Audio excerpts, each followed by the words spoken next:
ഇപ്പോഴാണ് പഞ്ചവാദ്യത്തിന്റെ സമയം. മകൻ സ്റ്റേജിൽ തകർപ്പൻ പ്രകടനം കാഴ്ചവെക്കുന്നു.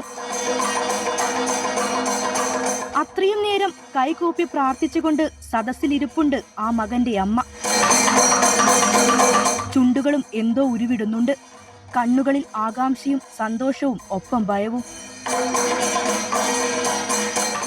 മകന്റെ കൈ വിറയ്ക്കുമോ, സമയത്ത് കൊട്ടിത്തീരില്ലേ, അങ്ങനെ എന്തൊക്കെയോ ചിന്തകൾ ആ സമയം അമ്മയുടെ ഉള്ളിൽ ഉണ്ടായിട്ടുണ്ടാകാം. അതാണ് ആ മുഖത്ത് പ്രതിഫലിക്കുന്നത്. കണ്ണിമ വെട്ടാതെയുള്ള പ്രാർത്ഥനയിൽ മുഴുകിയപ്പോൾ മുന്നിലൂടെ കടന്നുപോയവരെ ശ്രദ്ധിക്കാൻ പോലും ആ മിഴികൾ അനങ്ങിയില്ല. മകൻ സ്റ്റേജിൽ നിന്ന് ഇറങ്ങിയ ശേഷമാണ് അമ്മ മനസ്സിന് ആശ്വാസമായത്.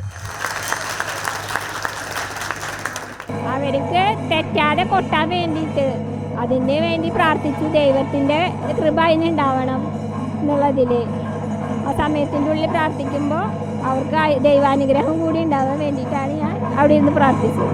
തൃശൂർ കടവല്ലൂരിൽ നിന്നാണ് ഈ അമ്മയും മകനും എത്തിയത്.